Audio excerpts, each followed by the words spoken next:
എന്റെ ശ്രാവൺ മോന്റെ ബൈക്കായിരുന്നു അത്. ഇവന്റെ ചേട്ടന്റെ.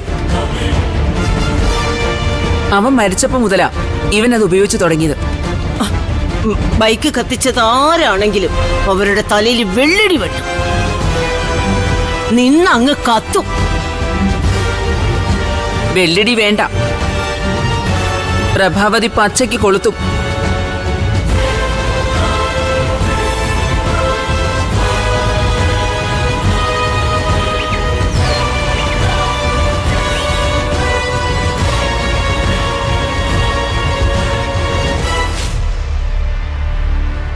മനോഹര, നീ കണ്ടില്ലേ ശരത്തുമോന്റെ അമ്മ നിൽക്കുന്നത്?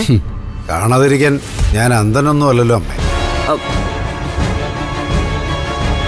എന്തുണ്ട് ശരത്തുമോന്റെ അമ്മ വിശേഷങ്ങൾ? ഇവിടെ നടന്ന വിശേഷം അറിഞ്ഞു വന്നതാ. മനോഹര, ഇന്നലെ രാത്രി ഇവിടെ നടന്ന സംഭവം നീ അറിഞ്ഞില്ലായിരുന്നോ? പിന്നെ അറിഞ്ഞു. ആ, രാവിലെ പാർവതി ഫോൺ ചെയ്തപ്പോ പറഞ്ഞായിരുന്നു ശരത്തുമോന്റെ പുൽച്ചാടി ബൈക്ക് മിന്നലടിച്ചു പോയെന്ന്. അങ്ങനെ മിന്നലടിച്ചു പോയതൊന്നുമല്ല. ആണോ? ആരോ മനഃപൂർവ്വം കത്തിച്ച. ശരത്തുമോന് പിന്നെ 900,000 വിരോധികളും അസൂയാലുക്കളും ഒക്കെ ഉണ്ടല്ലോ.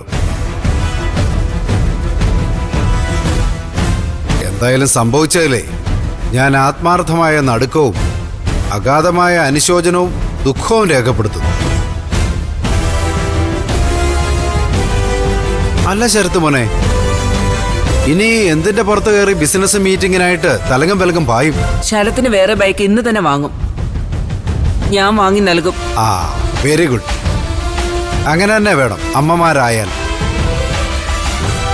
Parvathi, I am Manoharan, your husband. എന്ന് വെച്ചാൽ നിന്റെ കെട്ടിയവൻ